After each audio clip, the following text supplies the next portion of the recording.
A pensar más con Rosa María Palacios.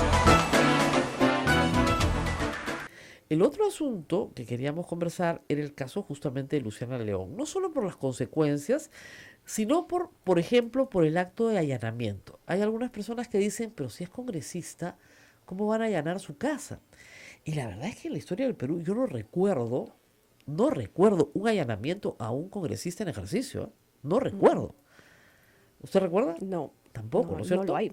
Sin embargo, sí es posible, jurídicamente es posible. A ver, es que ahí hay un tema interpretativo realmente, Claro. ¿no? Y además todo esto se genera en el marco de la disolución del Congreso, que de alguna manera obliga a hacer esas interpretaciones a la Fiscalía en su estrategia, ¿no? Lógico. Porque lo cierto es que lo que se ha visto, por lo menos lo que ha salido en medios, da lugar realmente a pensar que algo raro hay que tiene que ser investigado, ¿no? Así es. Está claro. Entonces, ¿qué ocurre, no? Se entiende, pues, que, y dice la Constitución, que los congresistas no pueden ser procesados. Procesados, así es. Pero se entiende que sí investigados. Claro. ¿No? Ahora, claro, se entiende Ahí, limitaciones. en el caso del presidente de la República, yo he leído interpretaciones que decían que ni siquiera investigado. Sí.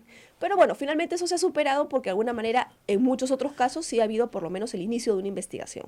El tema es cuáles son los alcances y los límites de la investigación. Claro. Porque cuando ya hablas de medidas que limitan derechos, cuando ya hablas, por ejemplo, de un tema de allanamiento, de desherraje de inmueble, además del despacho del congresista, o sea, ni siquiera Claro. es vamos a allanar un local que es de No, la no, propiedad de la un mano. despacho público. Exactamente, ¿no? Ahí ya viene la pregunta de si eso ya excede a la lógica de la posible investigación o de esta primera interpretación que se hacía. Ajá. Y eso por una razón concreta, que es que quien aprueba el tema del desherraje y el allanamiento ya no es simplemente el fiscal que está investigando. No, es el juez. Es el juez. Entonces, si es el juez el que tiene que aprobar las medidas limitativas, ya estás realmente a un paso del tema del proceso.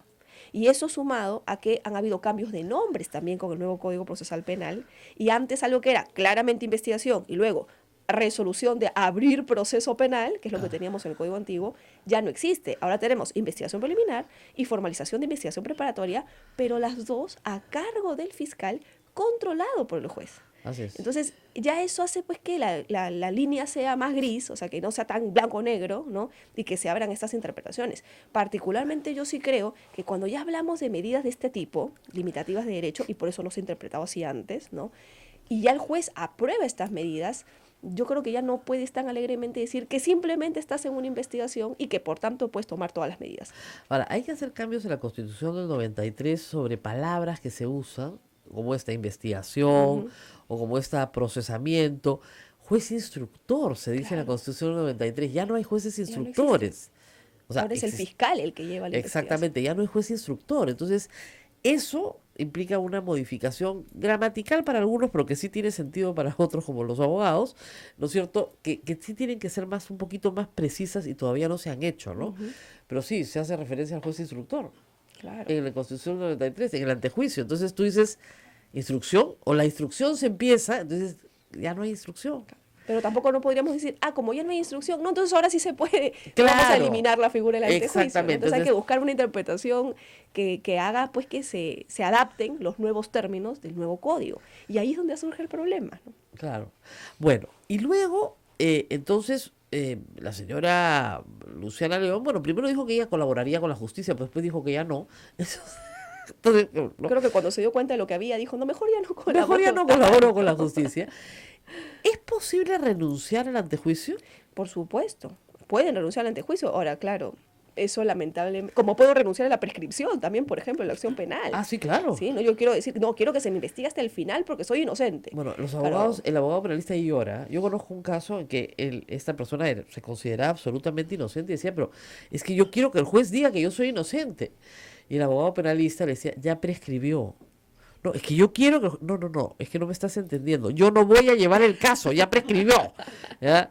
Porque ningún penalista se va a arriesgar a una sentencia porque de ninguna manera va a aceptar que su cliente renuncie a la Es que, prescripción. ¿sabes qué pasa? Que si tú no tuvieras jueces supernumerarios y todos nuestros Claro. jueces hubieran tenido el privilegio de tener una educación A1, una formación espectacular, y no tuvieras cosas como las que pasaron en el Consejo Nacional de la Magistratura, Así es. entonces tú dirías, por supuesto, tengo plena garantía de que se va a resolver conforme la norma.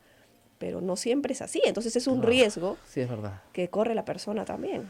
Sí, entonces el abogado le dice, ni se te ocurra ¿no es cierto? Ya prescribió, no vamos.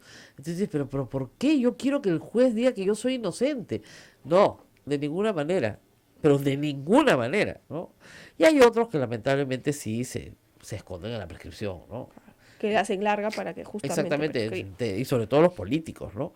Sí, Y sí. lamentablemente hay que señalar que, bueno, Alan García fue el padre de la prescripción en el Perú, ¿no? Porque regresó, fue presidente, y cualquiera que haya leído el caso García ha encontrado, pues, abundante prueba de todo lo que sucedió durante su gobierno y después de su gobierno, que lo imputaban directamente, o sea, no eran inventos de sus enemigos políticos, ¿no es cierto?